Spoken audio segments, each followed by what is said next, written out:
Nagbabalik tayo sa ikalawang yugto ng ating online viewership ng dalawang bigating noontime show dito sa ating bansa. At bago natin simulan ang ikalawang yugto ay bibigyan ko po muna kayo ng quick recap sa nangyaring unang yugto ng dalawang bigating noontime show live viewership.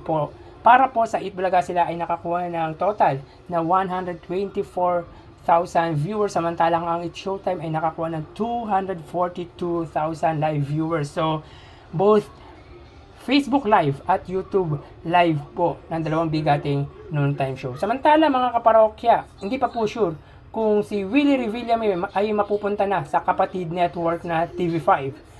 Kamakailan nga ay may nakita tayong picture ni Kuya Will kasama ang executive ng TV5 at si Attorney Buko de la Cruz, ang Chief Legal Counsel ni Willie, even ang Tito Vic and Joey. Pero kung magkataon man sa anong time slot ba mas maganda si Kuya Will, nababalita po natin na ayaw tapatan ni Willie Revillame ang Itbulaga kahit pa sa GMA pa ito mapunta. Pero ngayon may haka-haka na sa TV5 po. Lilipat ang comedian host na si Willie Revillame. Pero kung nagkataon man sa anong time slot ba maganda si Kuya Will, after Itbulaga na 2:30 to 4 p.m. or pre-prime time na 5 p.m. to 6:30. So ibig sabihin ay bago po mag frontline Pilipinas. So dito panalo ang TV5 at si Willie Revillame kapag magkasundo sila dahil mas malakas ang hatak ng viewers. Dahil alam naman natin na maraming sumusuporta kay Willie Revillame.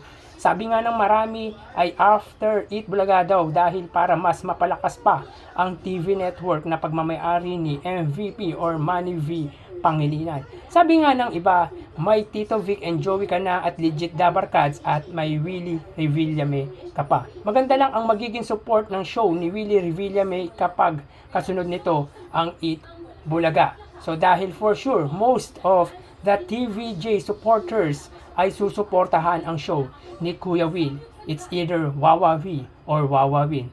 So tara ating alamin ang ikalawang yugto ng online viewership ng dalawang bigating noontime show. Para po sa Itbulaga, under TVJ Facebook page na may 2.1 million followers at sa It's Showtime na may 17 million followers. So as of 1:37 PM, makikita po natin dito sa Itbulaga sila ay may kasalukuyang segment na Sugod Bahay Mga Kapatid at ang It's Showtime ay may kasalukuyang segment na Especially for You. So mga kaparokya, matagal po talaga ang oras ng Especially for You dahil nasasakop po nito ang dalawang segment ng Itbulaga, which are ang Gimme 5 at ang Sugod Bahay Mga Kapatid. So tara, i-click po natin para makita po natin ang actual live viewership ng dalawang bigating noontime show. Para po sa Itbulaga sila ay may 7.6 thousand viewers, samantalang ang It's Showtime ay may 32.9 thousand live viewers. So ulitin po natin mga kaparokya, para po sa Itbulaga sila ay may kasalukuyang 7.7 thousand viewers, samantalang ang It's Showtime ay may 32.9 thousand live viewers. So bali dito sa Facebook Live ng dalawang bigating noontime show, makikita po natin na angat pagdating sa viewership ang It's Showtime. Sa unang yugto, ang Itbulaga ay nakakuha ng 13,000 at ngayon sila ay may 7,000 live viewers, which means nabawasan po sila ng 6,000 viewers. Samantalang ang It's Showtime, kaganina sila ay may 30,000 at ngayon sila po ay may 33,000 viewers. So ibig sabihin ay nadagdagan po ang It's Showtime ng 3,000 live viewers. So mapunta tayo sa TV Network YouTube channel. Para po sa Itbulaga, under po yan sa TV5 Philippines sa may kasalukuyang 1.7 million subscribers. Samantalang ang It's Showtime naman ay under po sa ABS-CBN Entertainment YouTube channel na may 47.1 million subscribers. So as of 1:39 PM, ang TV5 ay may kasalukuyang live viewers na 37,000, samantalang ang It's Showtime under ABS-CBN Entertainment ay may 128,000 viewers. So kaganina sa unang yugto, ang TV5 po ay nakakuha ng 42,000. At ngayon, tingnan po natin ulit.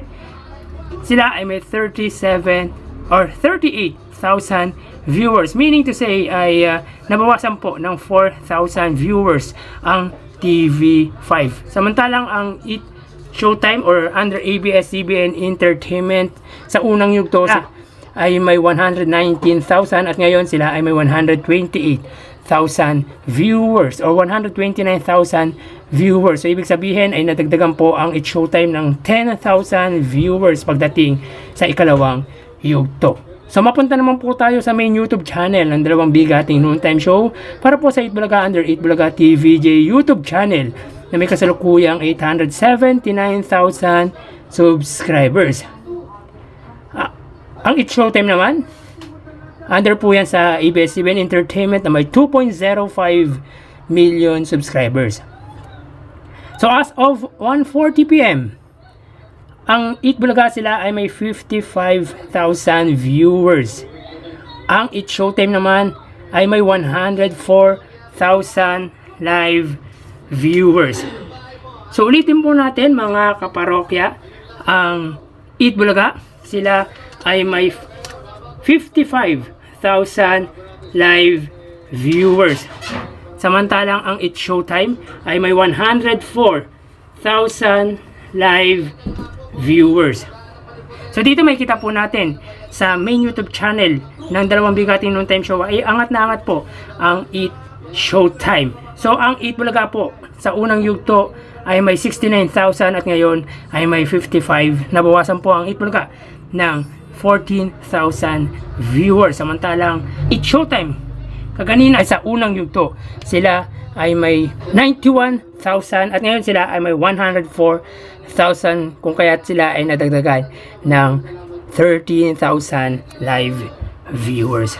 So bali, ang total na nakuha ng Eat Bulaga ay 266,000 live viewers. So yan po ang total na nakuha ng Eat Bulaga at Eat Showtime. Ulitin ko po, ang Eat Bulaga ay may 100,000 live viewers, both FB Live at YouTube Live. At ang Eat Showtime naman ay nakakuha ng 266,000 sa ikalawang yugto. So ang pagitan po ng live viewership ng dalawang noontime show ay 166,000 viewers. So malaki po ang nabawas sa Eat Bulaga sa ikalawang yugto, samantalang mataas naman po ang itinaas ng live viewership ng Eat Showtime sa ikalawang yugto. So mamaya po magbabalik po tayo sa huling yugto ng ating online viewership ng dalawang bigating noontime show. Magpapaalam na po muna ako pansamantala. Thank you and God bless.